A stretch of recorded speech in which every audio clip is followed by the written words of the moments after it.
Here she goes.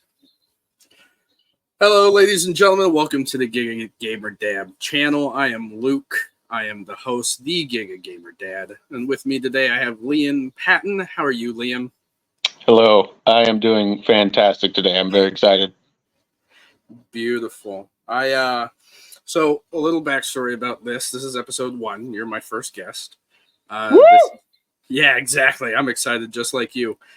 I want to try and start bringing more of a positive light to the gaming community. I feel that there's a lot of negativity out there. And the way I feel like I can do that is interviewing you guys, the gamers, finding out what makes you guys tick, essentially. So I have a list of questions, and you and I have already worked a little bit in the past together on other projects. Prey, Starfield. Now we're going to be doing Cyberpunk next. I'm so excited for that too. Oh, I've been playing it quite a bit. I mean, I take my Steam Deck to work, and I've been putting countless hours into it. I'm on my 3rd run since buying the DLC. Oh, jeez. And you like the DLC? Oh my gosh, it's my favorite. It's one of my favorite spy movies. I can't wait. I want to see Idris Elba. I think he's a great actor, and I think this is going to be great. He is an amazing character in it. Oh, beautiful. I mean, Keanu Reeves is great to begin with, so works out. With Idris Elba, Keanu Reeves, it's star-studded cast. It's going to be awesome. So let's roll into it. The first question I have, and one that you've already probably seen since I sent you the list, was what is your earliest gaming memory as a gamer? Playing Tetris on the living room floor with my mom. We had those big ass bulk remotes where the entire console is in the remote, and you plug it into the TV and it's just the AV cables, and you play Tetris on these big blocky Tetris remotes, and it was awesome. You know, I think I remember what those look like. It was like Pong had one too, right? Yeah. The big little thing that you had to plug into the TV. I'm not old enough to remember awesome. But it was awesome. I learned a little bit about them. Okay. Next one. Now, as a gamer, gaming means something to anybody. For me, it's a way to escape. I have military-related issues that I try to forget playing video games. Yeah, I gotcha. To unwind. But to you, what is gaming to you as a player? It's about as close to meditation as I get. For me, as a writer, as somebody who's had voice cracks that brutal throughout my whole life, gaming is not quite an escape for me, but it's a place where my thoughts can sort of settle and ferment, where I can think and enjoy myself doing something narrative or just watching shapes move around on a screen and have my brain process through stuff that I wouldn't normally have time to at like work or just sitting around the house. It's a very pleasant experience for me. I guess a good word for that would be therapeutic. For me, it's very therapeutic. It's astonishingly therapeutic. Yeah, sometimes it pisses me off even more, but sometimes therapy also does that. So, you know. All the time. Do you have like a routine like I do? I like to sit back in my chair. I like to kick my feet up and like turn on the TV and wait for it all to like warm up and ferment. Not particular. I don't have much of a routine. I just have the habit of either I'm not playing or I'm on some crazy binge. So it's like I don't. When I'm not playing, I'm 100% like unplugged, touch grass, doing stuff outside. And then when I am playing, it's exactly the opposite of that, like full blown brain welded to the television kind of thing like that. Oh, I definitely get that. As a train conductor, I'm outside all the time. So when I'm done for the day, I want to just sit and do nothing. Yeah, but mentally, it's amazing. My routine as far as gaming goes is I want to maximize immersion as much as I can in a story. because I want to get the most out of it. So Yeah. I remember talking about Starfield in the past with you, and are you a role player like I am? Like you want to get in and be the character, like you want to be in that mindset? Kind of. The way I look at gaming is for my writing and as far as like a lot of my beliefs go, I play games a lot as like an archaeologist or an anthropologist. Like I look at them as like ancient texts that I can crack open to get into the minds of the people that wrote them. Mm-hmm. And like so I would assume that things like Elder Scrolls with the lore is like very, very intriguing. Yeah, it's exciting. And I have about the spiciest take on the Elder Scrolls of anybody who's ever played the Elder Scrolls. So that one. That would definitely be a topic I'd like to dive into. Not hilarious now, one. Probably do a whole. That's going to make the Skyrim stream a dangerous one. I'm sure. Well, I have a third question, but we're going to come back to that because I don't like the lineup of my questions. I may have to work these out a little bit. But as far as number 4, what is your go-to platform for gaming? Like where do you like to play? Okay, so Xbox. Do you play anywhere else? The Wii and the PC, and very occasionally on my phone. Okay. I can vibe with that. I have everything from like the PS Vita to the DS to the Steam Deck, which is my go-to at work and when I'm out and about. But I'm with you right there. My Xbox is hooked up and it is fantastic. And that leads me into my other question. What are you currently playing right now? Cyberpunk. I know you're playing Cyberpunk. I've been playing a lot of Cyberpunk. I usually have 2 or 3 games going on. I don't know if you're like that as well. I'm exactly the opposite. When I'm locked in. When I get on something, it is the only thing I'm chewing on until I am finished eating it. It is amazing. So you're gonna kill it in our episode of Cyberpunk then. Yeah, I'm excited because he's like, we're playing Cyberpunk, and I'm like, all right, I'm gonna do nothing but play Cyberpunk for a month straight, and then I'll. I can't focus on it. I mean, I can. I've done that to Starfield, but right now I've been bouncing between Cyberpunk for our episode. I just started Star Wars Outlaws, which is great as a Star Wars fan. Yeah. But what's that like? Like being able to hyper focus on something? So I can't. I kind of make the joke that I live my whole life through a paper towel tube. I'm a hyper focused person, but it's like it's all the way to the other end where it starts to become like a disability again, where you're like, it's not like an ADHD like inability to focus, it's an inability to not focus. Okay. So it's like when I'm in a like a conversation like this, for instance, I got the whole rest of the world is tuned out. I'm loving this. This is where I want to be right now. But in a game, believe me, it makes it about as immersive and like mentally and emotionally engaging as it gets. It's amazing. I feel like I could definitely vibe with that if I had that ability. It's hard for me because when I play video games, I have like my iPad next to me, and depending on what it is, I'm listening to like a YouTube channel or music or something. I have to be doing something else, and it's hard for me to focus specifically on one thing. I gotcha.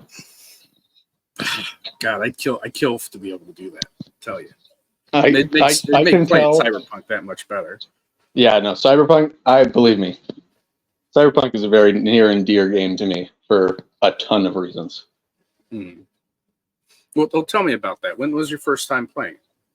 My first time playing was the night it went live on Xbox, the pre-release, or no, not the pre-release, but when the full first night release happened. I had it pre-installed, and I was sitting on my bed, and I was like, all right, when is it? Any minute now. When's it gonna happen? When are we doing it? And I got a notification on my Xbox, and I hit start, and popped it open right there. And you were playing on the Series X, right? No, I was playing on a. Let me see if I can even remember what I was playing on. It was a 1S. 1X. Yeah, I had one of those. No, too. S. Oh man. Yeah, Did it was you a 1S, the old white one. Did you experience any of the bugs? With Oh, that? I experienced every one of the bugs. It was amazing. It was a glorious experience. That's No, great. my thing is that I look at games exactly like I look at books or people. And if a person has a stutter, it doesn't make what they're saying any less valuable. Okay. And if a book has a ripped page or a copy stain, it doesn't make the words any less meaningful. And so when I'm playing Cyberpunk on night 1 and I'm getting 10 frames per second and half of its graphical glitches, I'm still loving it. I'm hauling ass down the street in my car, unable to see the street, but enjoying it. I'm having a great time. It was fantastic. Oh, that is absolutely great to hear, because I I've definitely fell out of the loved map. broken games. Yeah, I fell out of the map in Cyberpunk in my first playthrough, and it didn't ruin the experience for me. Not even a little bit. How does it feel playing it now versus then? Borderline lucid dream level of awesome. It's amazing. It's so what? No, keep going. I'm sorry. I don't have to put any effort into immersion anymore.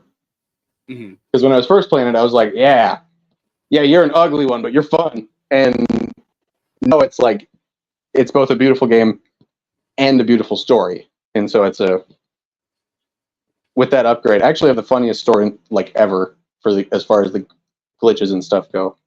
Mm-hmm. In the beginning of the game, you get your eyes replaced. You get new Kiroshi optics.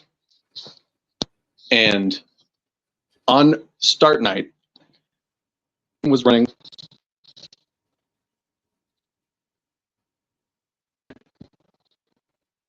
You cut Can you hear out me? there, brother. There you are.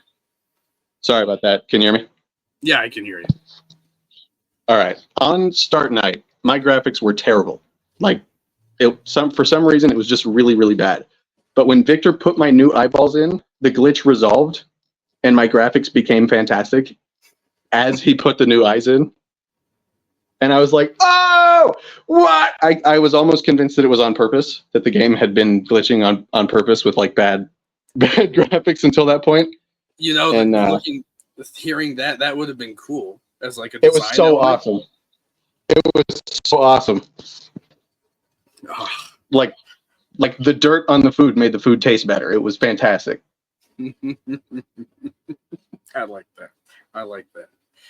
Well, let's move on from Cyberpunk. I do have another one another question that I like to ask anybody, because it kind of has a way of letting you know something about a person. And that question is, what is your favorite game of all time? Like the one that you would want to be stuck on a deserted island with. This question has eaten me alive since I read it for the first time when you sent it to me. And it's because I've always struggled very badly with picking favorites. Because I pick things situationally. Like, what's my favorite thing for this? What's my favorite thing for that? And so overall, my favorite game of all time has to be Wolfenstein: The New Order. Oh, okay. I remember when that one came out. And I only played it for the first time this year, fairly recently.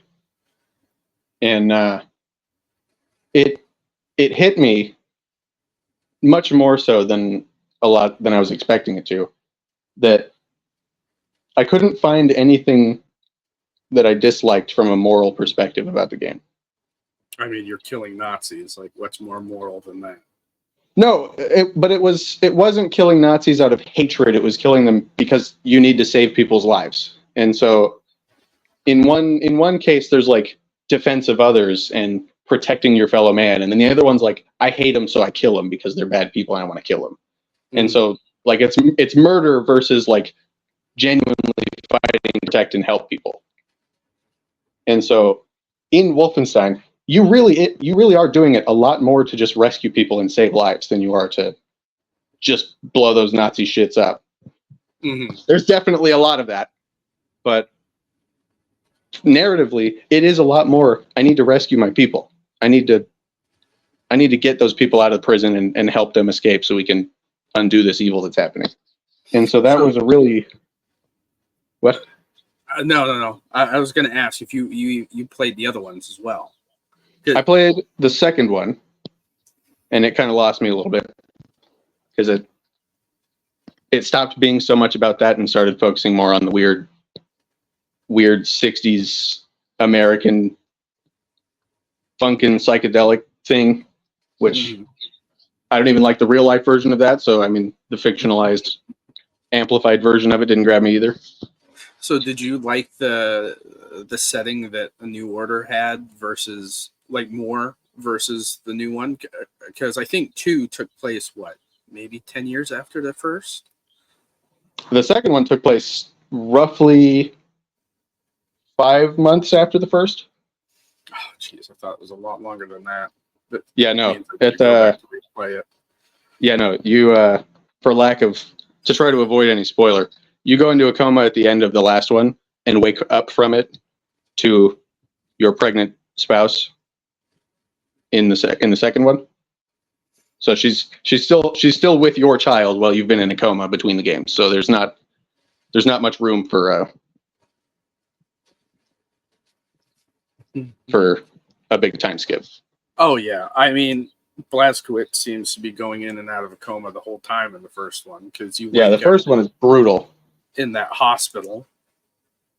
So, man, that scene, I have been in love with that scene since the first time I played it. The one where he wakes up and comes to? Yes. It's some of the most masterful storytelling and, I guess, scene construction that I've ever seen, because it shows you the character of a family and like the morality of a family, and specifically of Anya, in a time lapse. And so in one very brief cutscene, it shows you who she is, what she cares about, and how far she's willing to go to take care of the things that she values without any really words needing to be spoken. And so from meeting a total stranger to being in love with this woman, the game can accomplish that in one cutscene. And it's incredible. I was going to say the one thing that grabbed me about the New Order was the soundtrack. Oh, it was unbelievable. Like the Spanish guitar when he's in the madhouse and he comes to, like, it was fantastic visually and like thematically. Yeah, I love it. Now I'm definitely gonna have to put that on my list of things I gotta play again. You gotta pick that one back up. That one's woo! I bought the Ultimate History Collection on Steam for like $9, so I own $9. Yeah, it was all for like $9.99 on Steam. That's fantastic. And I was like, yeah, let's add that to the cart. I think I did the same thing when Doom went on sale. Doom. Yeah, Doom's great. Did you play the new one? I did not. Doom from 2016 and Doom Eternal, like their feels very much like Wolfenstein did. Yeah. As far as like gun mechanics, because they're done by the same people. 100%. Yeah. I also like the mixed by Mick Gordon theme going between them. Mick Gordon's. If you pull out a gun and you hear something by Mick Gordon start playing in the background, you might as well just buckle up because it's gonna get crazy. Oh, I put when I'm driving home from work, sometimes I put the BFG edition. That's a dangerous game. Soundtrack. It just sometimes I do that with the Matrix highway music. Mm-hmm. I was actually listening to the Prey soundtrack the other day. Ooh, yes. Prey soundtrack is fantastic. I mean, some of these games that we're talking about just have great soundtracks in general. Like Cyberpunk. I was listening to Samurai, just the Samurai songs. Oh, yes. On my drive home the other day. And I'm like, these are great. I like Johnny's theme. Anytime you're in really brutal combat and the parts where you play as Johnny, the music that's playing in the background is just like, oh my gosh, I just want to keep playing this part over and over again. Mm-hmm. I mean, and as far as soundtracks go, there's very few games that have really good soundtracks, and even fewer games that have fake bands that have good music. Yes. Like Samurai doesn't exist. They only made those for the game. Another one there. Have you played the Guardians of the Galaxy game? I have not. There is a band in it called the Star-Lord Band. Okay. And it is like a classic 80s rock group. That doesn't exist? That doesn't exist. And it just sounds like when you get a sec or later, check it out. Like the music from it is phenomenal. And I just can't imagine like why they're this good. Yeah, the one that really got me that again somehow amazing soundtracks. I can't let it pass without mentioning Risk of Rain 2. Oh, is that? I don't think I've ever listened to that one. Oh my gosh. I don't think I've ever played it. Is it something I should pick up? I think it's on Risk sale. of Rain 2. If there's some way we can accomplish multiplayer on that one, it will blow your mind. But I heard it has like a cult following. Absolutely, and I'm a member of that cult. Risk of Rain 2 has a soundtrack with a game attached to it. Like it is music by Chris Christodoulos, and you also get to shoot aliens while you're listening to it. Oh. I mean, it's astonishing. You just saying like a soundtrack with a game attached to it just reminds me of Skyrim. Because Skyrim soundtrack's pretty good. I can listen to Skyrim music and not ever have to play the game. But so imagine that same vibe, that same ability to just have good music that you want to listen to, except jazz style rock and roll instead of the other thing. So it's very difficult to describe how good it is. It's not like really hard rock where it's very, I don't know, it's impossible to describe it. The different apps and levels that you can enter have different themes and different styles of music that are playing in them. And it all just goes so hard that your ears bleed and your eyes bulge. Well, I'm gonna write this down so I don't forget it. This is Risk of Rain 2, right? Risk of Rain 2. Digital cocaine. Yep, that's added to the list.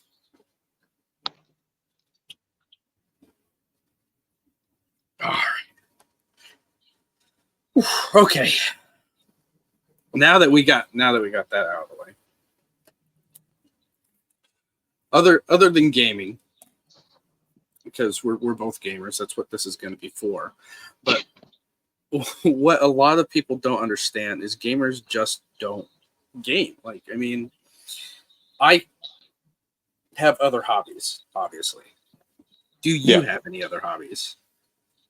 So I mentioned writing, and I also like working in my garden.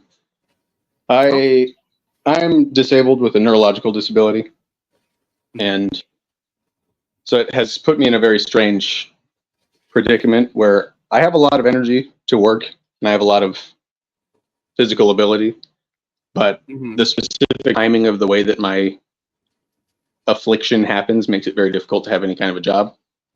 And so as effectively a housewife, I do a huge amount of more social or hang out with my friends kind of stuff. Like friends come over on their lunch break and I make lunch for them. I work in my garden a lot. I do a lot of more I don't know how to describe it. It's weird. But it's amazing to see how much gaming connects with other things in life. Like it was really, really funny to me. We've been growing potatoes and gardening potatoes in real life, and it's fantastic because I was laughing my ass off that growing potatoes in real life works 100% exactly the same way it does in Minecraft. I was gonna say don't tell my wife that because she is a huge potato fiend. Yeah. She eats anything potato. You can mash them, boil them, put them in the stew. She's gonna eat them. It grows. It is precisely identical to growing them in Minecraft, and it's made me laugh since we planted them and after harvest and beyond. It's the funniest thing in the world. So what do? You just put them in the ground and they grow? Like, You literally stick the potato in the ground and water it, and when the plant starts to like wither, you pull them out, and that's it. oh, It is literally Minecraft. If you can grow them in Minecraft, you can grow them in real life. The brighter the sunlight, the more water you give them, it doesn't matter. I mean, gardening in itself is kind of therapeutic as well, right? Oh, it's amazing. It's I have a mint plant that I've been growing for a while, and watching it grow, it grows extremely quickly, and it's a very robust plant. So watching it grow is absolutely fantastic. And I promise it's connected to gaming because it really tickles the same itch of being able to really just focus on something and see it progress and be a part of a process that continues for a very long time. You know, that leads me to another question. And I'm just adding stuff now. Do you play anything else like more peaceful, like Stardew Valley or what, Lightyear Frontier, like some of these farming games, just to like see the progression? Kind of and kind of not. Something that really eats at me a lot is when games. It's funny you mentioned Lightyear Frontier. I actually am unable to play Lightyear Frontier, and it's because farming. I'll use my radishes because we tried to grow radishes and they got eaten by caterpillars. Mm-hmm. Farming requires killing, and it's not a very comfortable thing, but to experience the process of natural growth and life, you got to kill stuff. And so playing like Lightyear Frontier, I was like, oh shit, Titanfall with plants. This is amazing. And to find out that there was no pest control angle, there was no, like, there isn't necessarily any conflict at all. And I was like, what? I'm growing little red root vegetables in my garden, and I'm playing Doom in my yard. I'm flying a predator drone after these little shits in real life, and it's fun and it's very therapeutic. But to play a game that's explicitly peaceful, it really loses me a lot because there's just not much to it there. Like a game without a conflict is like, I guess, real life without a conflict. There's not much to do. Okay, so you're like me. You need something that kind of provides the challenge. Yeah, I need some agency. I need something to engage me mentally. And like when you mention peaceful games, I immediately think of Terraria, which I've played an absurd, ashamed of myself amount of Terraria. Yeah, you were saying that a few episodes ago, right? But that strikes me 9,000 hours in or something. 7,000. It's not better. It's not better, but it's a few thousand hours better. So I'll take what I can get. I mean, I put like 3,000 in SimCity, the 2013 version, and it's just because I like watching stuff evolve. Yeah. The look on my dad's face when I told him I did the math and found out that 2.5% of my life has been spent playing Terraria. He was like, "Oh boy." Yeah, we all like just disappoint our parents like, now. Holy shit. Holy shit, I really did do that much. If we look on Civilization 6 on my Steam account, there's like 6,000 hours there, and I think it's a mix of me and my wife, because for the longest time I only owned one copy of the game, and my wife is a history major. She has a degree in history, so she wanted to play. Yeah. And so I booted it up on her computer, and then let her play online, and then I went offline, and then we play together that way. Until that's cool. Eventually bought her own copy. Do you ever have her play Battlefield 1? Oh no, that's beyond her skill level, my friend. Man, She just started playing Stardew Valley. that's fair. That's all right. My wife and I played a little bit of Stardew Valley together. I actually honestly appreciate that my wife doesn't game like I do. Yeah, it's good. It adds more of like a different dynamic. I totally understand. My wife and I fell in love beating each other's asses in Halo multiplayer. So there's different angles to it. Mm-hmm.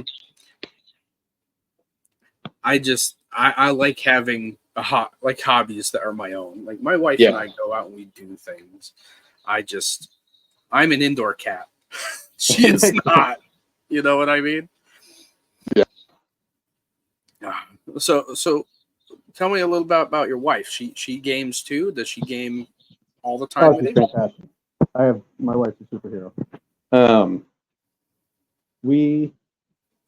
Our TV setup in our house is ridiculous. We have two almost the same size TVs right next to each other on a big case, like a big bookcase. Nice. And both of our consoles are set up. All of our stuff is wired up to these TVs, and so we do couch co-op in single player only games. Okay. So you know how like a game will have multiplayer, but it won't be like split screen. Mm-hmm. We play those in split screen because we have two screens. Makes sense. So have you played like Diablo or like It Takes Two? We were doing a bunch of. It Takes Two is fantastic. I love It Takes Two. I need to play that one. And A Way Out, I think, is done by the same people. A Way Out sucks so bad. everything that you can enjoy about It Takes Two, you will be like, what the hell about A Way Out? Guaranteed. Guaranteed. Okay. I'll have to remember that. Yeah, no, I will never play A Way Out again, but I will likely play It Takes Two many more times. Well, I mean, it won Game of the Year, 2 years ago? I don't know. Yeah, I'm ingrained in the news. Like, I listen to... I don't know shit about shit. That's a lie. You know a lot about Elder Scrolls. Yeah, that's fair. That's fair. I don't know anything. Yeah. So, with that being said, is there currently anything that you're looking forward to, such as a new console, a new game, even DLC, maybe something that you and your wife are going to be able to play later? Let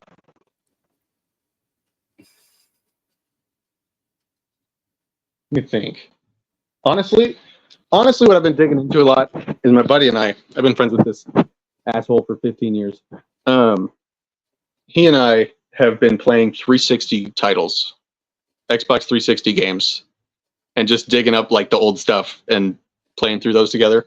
Do I know who we're talking about? No. Okay. No. It's I was going to say Andy's been playing some old games lately. That's no, unless you know a bearded mechanic who hates Jeeps, then there's a lot of those, believe it or not. There are a lot of those. But no, we started playing Army of Two, and classic. It's like being on a different planet. It's like it's not just a time machine. It's like it's like a TARDIS. It's like where did we end up? Where you look at like current games that are coming out, and it's like, what? We had Army of Two and Gears of War 1. They came out at the same time, right? I have no idea when they came out. All I know is that games are not made the same way that they used to be made, and it's a crying shame. Well, I mean, most games now aren't designed to sit in the same room either. So I think we lost a lot of that with modern gaming. That's why one of the things I was talking about, again, Kate, about, my buddy, is that games just seem to have lost the understanding that a multiplayer campaign is the point. Like, there's a lot of value to be gained from a single player only campaign. Cyberpunk is a good example. The Surge is a good example. There's a lot of games where you have exclusively single player gameplay and can have an extremely rewarding, extremely pleasant time. But that shouldn't be the focus of the industry. It should be to bring people together and have a mutually beneficial experience. And so many games make it about look at how cool and unique our story is when it should be about have fun with your friends and family. That's kind of why I'm doing this channel and trying to start it and get it off the ground, is to try and prove and show that we're all part of the same community, despite the fact that we all play something different. Because some of us can try a different game and be like, oh, we love this. But if you're like appreciate it or enjoy it as much as being able to talk to a friend about it or being able to play with a friend. Yeah. Or just find people that would play with you. I played with a lot of random people in my past. Like an example are awesome. Mm-hmm. I was going to say an example is I was playing Sea of Thieves with my buddy here one day, and we're doing PvP, and we're getting our asses kicked. Like they have an on-demand PvP where you go and your ship sinks underneath the waves like Davy Jones, and you both pop up and then just fight until somebody loses. That's hilarious. Oh, it's so fun. Like it's nothing.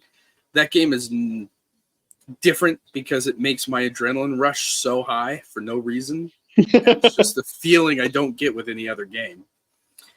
And we lost to these cats. Well, I've been playing Sea of Thieves since day one, and I get a message from this guy. I'm like, oh, here he comes to gloat. Here's the hate mail. Here's the yeah. Because we didn't win. We lost. They sank us pretty easily. Like the match was done in like 5 minutes. Yeah. And I was like, here he comes to gloat, and he's like, bro, are those the Brave Vanguard? Are you a day one player? I'm like, yeah. And I was half expecting him to be like, oh, you guys suck. No, he's like, dude, that's so cool. Like, you want to play with us? I was like, all right. Yo! I was like, that's great because I suck at this by myself right now. So I had a vaguely similar experience in I was playing Destiny 1. And classic. I had a gun called Cryptic Dragon. And you know, like God rolls or like perfect rolls? Yeah, I played Destiny. I'm familiar, yeah. Yeah. So I had a perfect rolled Cryptic Dragon. I had the best you could possibly get it. I had outlaw and explosive rounds on a Cryptic Dragon, and it was vicious, borderline magical to play with it. And I was hanging out at the tower one time, and I get a message from somebody at the tower, and he says, "Can you kill me with your gun?" And I went, "What?" And he goes, "I've never seen somebody with a God roll Cryptic Dragon. Can we do PvP so I can fight you and you can kill me with that?" And I was like, "Yeah, I'll do that." So yeah, didn't they have custom matches at the time too? And so we roll up in a 1v1, and I just smoked his ass because I mean the gun was so amazing that at that point in time it was the only weapon I used in the entire game, and I had been just grinding PvP and PvE on it constantly for a huge amount of time. And so it was honestly, it felt like bullying. Was that a hand cannon? No, it was a rifle. It was a scout rifle. So it was scout rifle. Okay, long that's probably range. why I don't remember it. Because I was either a hand cannon guy or an auto rifle guy.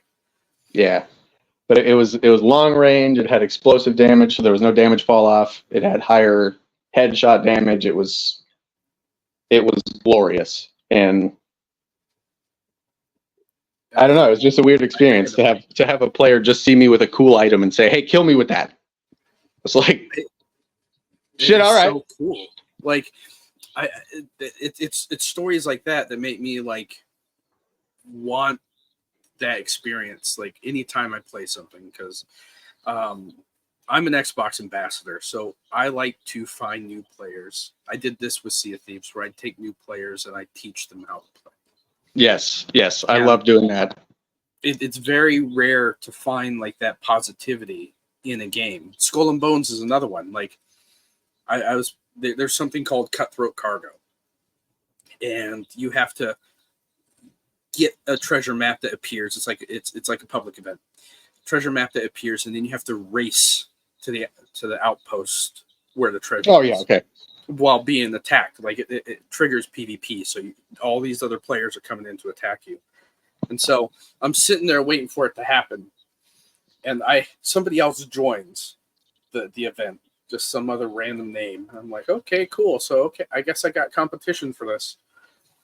And I have like the biggest ship in the game at the time because this is within like the first month or two. Yeah. And off in the distance, I see this little sloop coming over the waves. I'm like, is that him? Is that the guy? Is that the guy who's coming to fight me right now?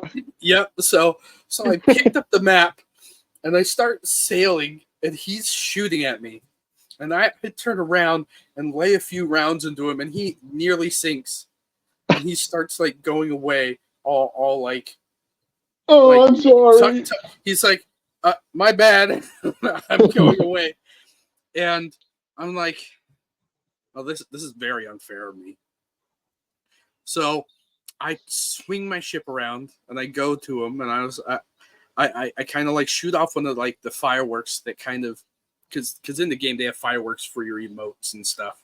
Yeah. And I shoot one off and I drop the map and I basically tell him to pick it up. Yeah, you did the Minecraft teabag. You did the hitting shift a bunch of times, so it's like, hey, get over here, I'm not gonna hurt you. Yeah. And he like picks it up, and he in the chat he's like, I don't know what to do with this. I'm like, and you're like, my son. I was like, tell you what, accept my party invite. And he did. I was like, you new to the game? He's like, yeah, I just started playing it. Like, I don't have any other friends that like this kind of stuff. I'm like, bro, I got you. Like, you see on your map where it has like the little symbol, take the map there. You'll be able to dig up the treasure there. He's like, oh, that's great. I was like, tell you what, I'll follow you just in case some other asshole joins this. Because at the time, you could join in mid event, and they in the recent updates they lock that out. Like once it starts, you can't join it because people would go to the spot where he's supposed to go and then beat him there and then kill him and then take it. Yeah. But I followed him. I got him there. He's like, oh, thanks, man. I was like, listen, if this game isn't what everybody wanted it to be, but I like this game and I want to help people like the game as well. And I'm not going to do anybody favors killing a guy that has no skin in the game. Yeah. So I was like, what is effectively a child. Exactly. And there's so many games like that now that, like Sea of Thieves, once the PlayStation players got it, like it was the biggest selling game on PlayStation for a while. From what I've heard, a big portion of that fell off because they were being beat by all these Xbox players that have been playing for 5 years. Yeah, that always breaks my heart. The one thing I really like, I think it's probably my favorite memory. Probably my favorite memory as far as community building in games goes. Mm-hmm. So a lot of the time, what I've done in the past is I always build my characters as a tank. Mm-hmm. I always just build as thick as I possibly can. And I ended up with the fastest cooldown you can possibly get on a warlock in Destiny for grenades. Okay. And the highest armor and lowest mobility you can get. So I was as unkillable as you can get as a warlock. And what I would do is I would just sit at the tower, and whenever I see like a little baby player join, I would invite him to my squad and then just act like an NPC companion when they were playing. Mm-hmm. So I just follow whatever mission they wanted to do. I just follow them around and hang out and show them the ropes and all that. And I got a text in the middle of the night. Like literally, I'm laying in bed, and I get a little notification on my Xbox app on my phone, and somebody says, "Can you help me in Destiny?" And I was like, "I'm not even online." And he's like, "I know, but this is hard." And I said, "Duty calls." And I got out of bed and I got on and just totally carried him. And then I was like, "All right, good night. God bless. I'm gonna go sleep now." And it was super fun. It was super cool to have because that was literal community building. That was like someone knew that there was a player who was willing to help them, and was like, "Hey man, come on!" It was awesome. It was really fun. Yeah, that is actually where I'm going to come in with this next question. My number 3, which is I'm going to change this whole order at some point for future or for future guests. Yeah. What would have been number 3 is, what do you think of the gaming community as a whole, whether it be positive or negative, and what do you think we as fellow gamers can do to change it for the better? So I wanna answer it in the opposite order that you asked it. Okay. So you said what can we do to change it? Mm-hmm. And I want to answer with the hopeful part, so that when I say the other part, it doesn't sound so negative. Okay. The hopeful part is that there's a lot of very easy things that people can do to make gaming better. And number 1 is to go outside. The more time you spend, in my case, in the garden or hanging out with people in real life, the more time you spend understanding that it is just a game, the more you can throw away the idea that it is a game. When it's playtime, it's playtime. When it's lifetime, it's lifetime. And what that allows you to do is really, really invest and enjoy when it is in time, and not be so angry when game time doesn't go well. Because when you see that it is game time and someone's trolling you, I just laugh. I think it's hilarious, because when someone whoops my ass so thoroughly that I have no ability to just protect myself at all, I just laugh and I sit there and take it, because the player is better than me. And it's because I understand that it's just one match. It doesn't matter. Who cares? I'm just having fun, and this person is clearly having fun at my expense. Speaking of that, I'm with you on that, because being in Sea of Thieves, there are people that have been playing 5 years, and I jump in maybe once every year for a period. Yeah. I always get sunk. I spend hours digging up treasure only for somebody to sink me. It took me a very long time to become okay with it. Like, it's not my treasure until I turn it in. Like, yeah. So I'm in complete agreement with you there. A huge. I mean, the biggest thing is people just forget the fact that games are for fun. If you're pissed at a video game, you're the punchline of everybody else's joke. Mm-hmm. Like, just chill out. Like, we're here to have fun and play a game together. And if you're gonna get in a Call of Duty lobby and call me whatever word of the day that you want to let out of your mouth, then that's your problem. I'm here to shoot people and have a good time. And the more that the gaming community can see it as like, I'm here to have fun, because this isn't really important unless I'm creating content. And if I am creating content, it's even funnier if I'm in a good mood about it. Mm-hmm. The more people can understand that the whole point is to have a good time. And in certain games, to have a really emotional experience that may not be a good time, but is valuable. But the more people can understand that you're there for fun, the more they can stop being such toxic assholes, especially to new players. And that's why, well, yeah. That's why, to answer the first half of the question, I had to put so much hope in there, because the first half is, my opinion of gamers as a whole is overwhelmingly, heartbreakingly negative. And it's specifically because people have forgotten that we're all feeling the same way. We're all just trying to hop on and enjoy ourselves. People aren't, the guy on the other end of the screen isn't angry at you. The person who keeps trolling you, they're laughing, they're not bullying. Mm-hmm. Some of them are. Some of them, there's always going to be those guys. But most of the people in every lobby that you're encountering are just there to laugh at the explosions.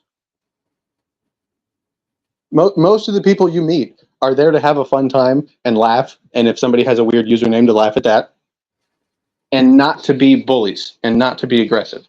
But people just forget that. So many people get into a game and they expect it to be toxic. And because they expect it to be toxic, it becomes toxic. Yeah. That's actually a very fair assessment. I've seen that myself, Sea of Thieves is a perfect example of this. A lot of people complain that the community is toxic, and it's not really toxic. It's just how people perceive somebody else's actions, and it sucks because I definitely like sank a ship, and then they're like, "Why are you targeting us, bro?" I'm like, "Well, it's a multiplayer game. Like, why are you attacking me?" It's like, well, Sea of Thieves, you have loot, and those are the people that see me as picking them out, and I'm definitely not. But I can understand where they're coming from as well because I've been in their shoes. Yeah. But and it just goes to show that a lot of people don't think about that other person on the other side of the screen. Yeah, they take it personally without including the other person. Mm-hmm. And it's like when I kill random people in a video game, you know what I'm not thinking? Yeah, I hope that person has a bad day because of this. It's like, no. The first thing I think is, oh shit, I got him. Mm-hmm. Like finally, right? Yeah, I'm not thinking like, yeah, that idiot's bad at the game. He should quit. I think, yo, I feel good. Usually just chaotic laughter, but the overwhelmingly the gaming community really just needs to laugh a little more about what's going on. Like, if you're playing a game and you're totally serious to the point that you're like actually upset, that's when it is time to actually just go outside and pet a dog or look at the river or something. Your whole point is the reason why I'm starting this channel, because I'm glad. I want people to understand that gaming is supposed to be fun, something that somebody can do to relax, to escape whatever problems that they're facing for a little bit, and try to make it better, make the community better, because there's too many people on this platform, on the internet, that want to bash developers, gamers in general for having an opinion different than their own. Yeah.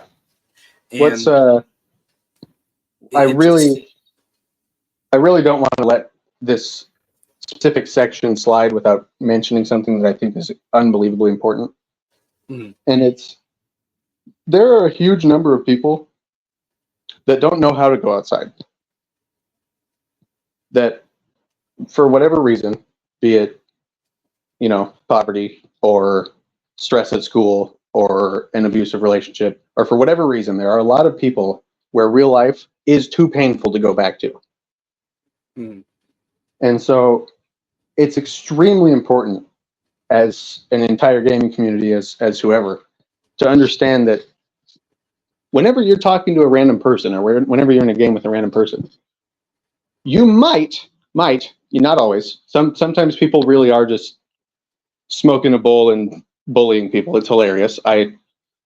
My friends and I participate in such behavior sometimes, but you might have an opportunity to be the only nice person that someone talks to all day. That's a good point. You might be the only nice person they've talked to in a week.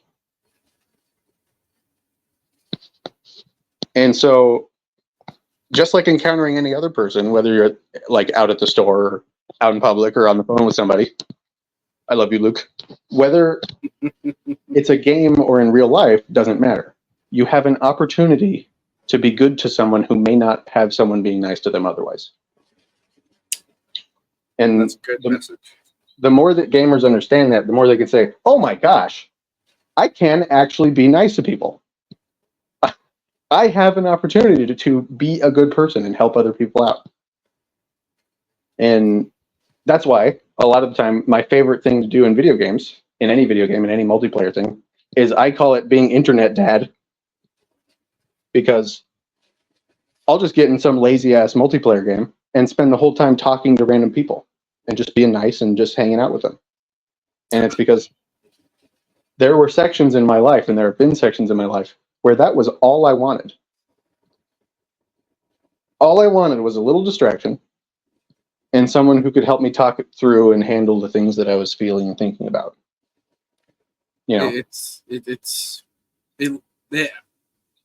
I'm gonna say a little bit about my gamer tag. Giga Gamer Dad is a newer gamer tag for me. It happened in March 2021, and a little backstory: that's when my daughter was born. And my old gamer tag was Captain Revenge. It's CAPT space. That was when spaces. Yeah, when you were allowed to have space. In. Yeah, like people saw that, they were like, "Oh, you've been around for a while." And I got rid of it because seeing my daughter in my hand and how I was as a gamer, I was very vindictive, very violent, very I was that gamer we were talking about. And I realized that's not who I wanted to be. Mm-hmm. I was looking at my daughter and I was like, this is a hobby I'm going to be with for the rest of my life. I'm going to die with a controller in my hand at 90 something. I know. Those nursing homes are going to be nuts. Oh, dude, the LAN parties are going to be lit. Modern Warfare LAN parties in a nursing home. You bitch! You bitch! Put that shotgun away! I'd pay to watch that, by the way. I'll pay to avoid being it because it's coming. But just seeing my daughter and realizing how I was like, I got to change for the better, and I want to rebrand myself. And the Dadalorian was taken. Somebody already had it. I was so mad. So I was like, what can I make that sounds good and will portray that I'm here to have fun? And that's how Giga Gamer Dad came to be. I was like, I want people to understand that I am going to be that dad figure in the lobby that says, "Are you winning, son?" Are you winning? Are you winning, son? As we lost. You know what I mean? Like, yeah, I know. And that's why I want to start this brand where we as gamers are trying to be more positive to one another. Like, we all come from different races, different creeds, different religions. And gaming is the one medium where we can put that aside and enjoy something together. Yeah, that's a huge, if I may tell the story of my own username. Of course. There I was 23 years ago. No, I had a bunch of stupid usernames, and I had a bunch of edgy, weird-ass names and ideas and all kinds of dumb stuff. Mm-hmm. And simultaneously, my parents were going through a divorce. And I really didn't have my own real identity. I genuinely didn't. My history of mental illness is definitely too long for the stream. But the point is, who I was not a thing that I knew, even at all. From being a pathological liar as a kid to a whole stint in the LGBT whatever. We won't get into that. But my identity didn't exist. And so at a certain point in my life, something that happened with my faith that totally ended that for me. It clicked. I realized who I was. And my username, it felt ugly to me. It felt useless to me. It felt like something that was no longer appropriate for me at all. Mm-hmm. And the only thing that I could settle on was, if I'm going to introduce myself, I'm introducing myself as who I really am.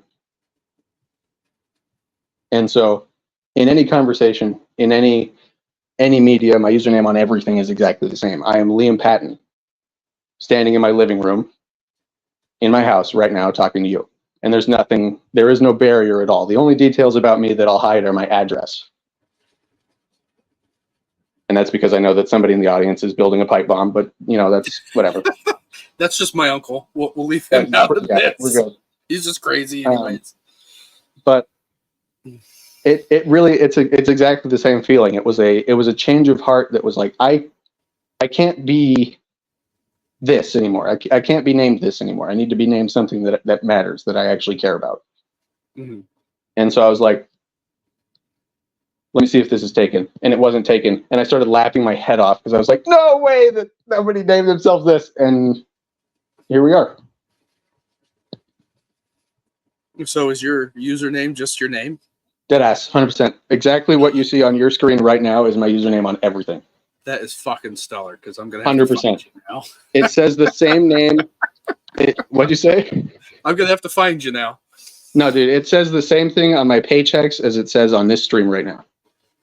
Oh, that is awesome. And it's because I won't share any of my wife's information because that's, my job's to protect her and be a good husband to her. But I'll tell you exactly who I am. Mm-hmm. I was a Marine. I don't care what people come at me for, but yeah, don't dare try coming after my family. Yeah. And I think that's a really important thing, because it's like, to be able to, it's specifically important to me for digital community building or hanging out with people online. Mm-hmm. Because I remember when I was little, when I was just diving into this thing that children should never be involved in, which is the internet. All I wanted was to meet someone that was real, to have a conversation with somebody that wasn't just there to troll. And so, knowing how many other people feel exactly that way, I show up, I'm like, hey, what? I'm sitting on my couch right now. I'm not wearing pants. I am wearing pants in this stream, but a lot of the time when I'm playing games, I'm not. I was going to say that was definitely a question I had. I was like, they're not going to see me from the waist down. Why do I need to wear pants? Yeah. Who cares? No, I'm wearing pants, but you can't prove otherwise. I mean, I don't care. I'm probably going to be doing the same thing when I'm sitting on my couch, Yeah, and that is actually a perfect segue into one of my favorite things about gaming in general, is that it allows you to see who someone is when they are free of consequences. Mm-hmm. How does someone treat others when there is no punishment for doing it badly? I have a funny story about that, and it's Fable is actually my favorite game.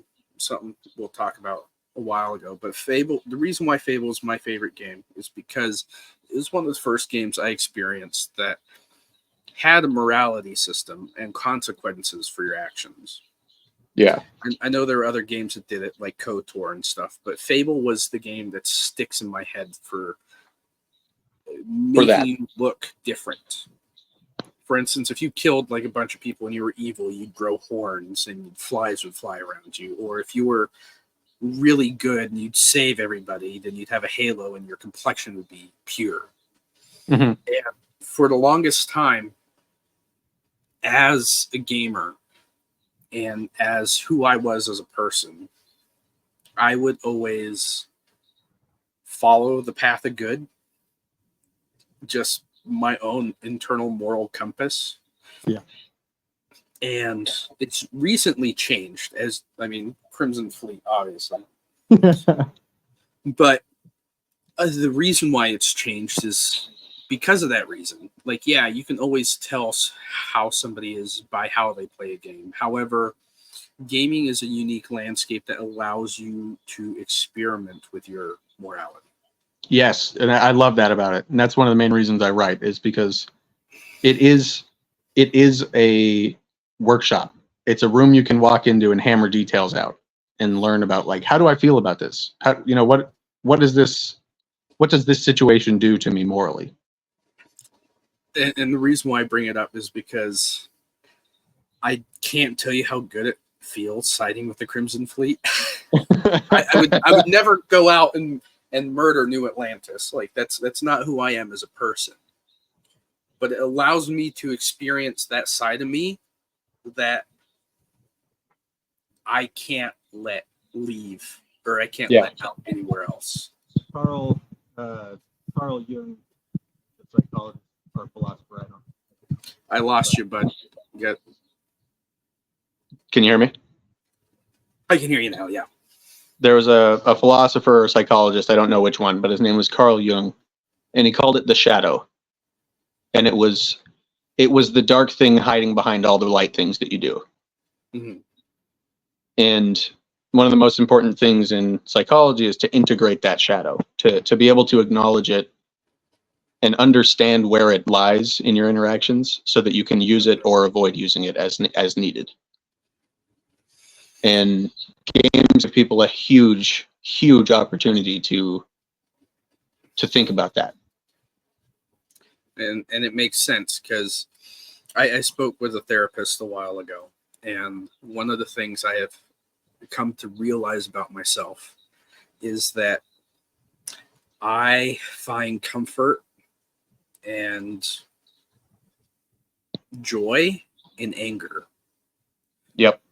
And it's one of the few things that scares me about myself, because growing up with the parents I had, they were not the best. They did what they did the best they could. However, when they were angry, it was like hell opened up and the demons came forth. You know what I mean? And I realized that it's carried over to me. And I catch myself getting angry all the time, where I have to like step back and take a deep breath. But sometimes I just need to step back and sit in my anger so I can get that feeling into my system. Yeah. Like if somebody cuts me off, I'm thinking about it my entire way home. Yep. And I'm happy thinking about what I would have done differently. I call it I don't know what the hell it's actually called, but I call it the berserker's bliss.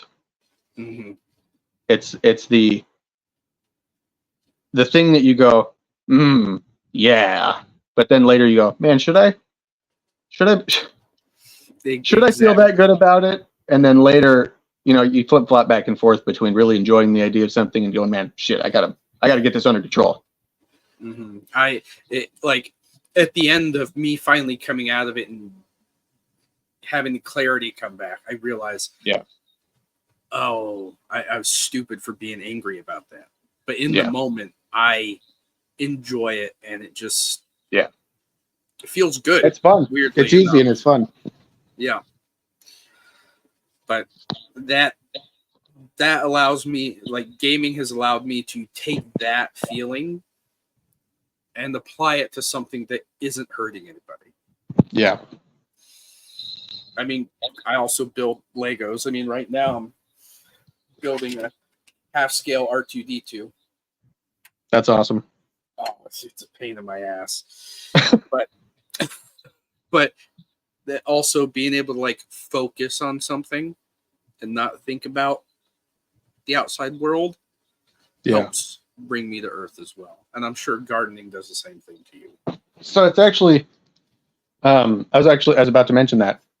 So one of the main struggles that I've dealt with in my life is I have an unfortunately very large sadistic streak.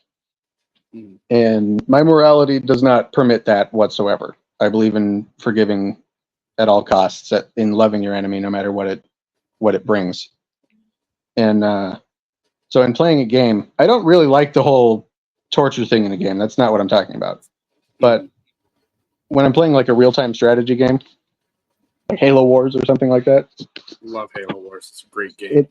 It allows me to scratch the itch of total victory, where you take over the entire map until there's only one enemy left, and you finish that one last enemy off for a perfect defeat of the enemy. Mm-hmm. And in real life, there is no healthy way to do that. There really isn't a good or a pleasant way to handle that weird dominating sadism. And so it's an extremely valuable thing for people to be able to have an avenue to think about maybe the darker things that are in your psyche and understand them and put them to use in a way that isn't so negative as it's tempting to use them. Mm-hmm. And it's funny that you mentioned gardening, because I really like watching my plants overtake and completely get out of control in the environment that I put them in. That exact same, yes, rise, my child, take over the world. It really is very pleasant to see something that I've nurtured and tried to give help, to see it have life and absolutely kick fucking ass at whatever it's doing. And I think that at some point, if I'm ever blessed with children, will give me the opportunity to see the same thing in that more full way. But Well, you got the dad personality down. Now you just need to finish out the rest. Got the dad part. Got the dad part. But it's really cool to be able to have, again, that sandbox, the moral sandbox of a video game, to be able to not necessarily figure out who you are, because unfortunately way too many people base themselves on Makarov from Modern Warfare 3, but to be able to put your morality through its paces, to consider what you believe in, what matters. Well, Liam, I think that is a good closing statement to end on. What about you? I hope so. I'm very grateful for the opportunity to talk about all this. I'd like to have you on again later on down the road, maybe retouch up on some things. But as for right Sounds now, good. it's getting a little late. And Awesome. I want to thank you for coming on and talking to me. Next week, I think I'm going to have Andy on, and I'm going to talk to him. And for those of you that are listening, if you would like to come on to the show, please like and subscribe and hit me up. Let me know. I'd like to have you guys on. Part of building this community is incorporating the community and being able to help people realize that they're not alone as a gamer. So with that, ladies and gentlemen, have a good night. Have a good night, Liam. You too. Everybody have a good one. Bye.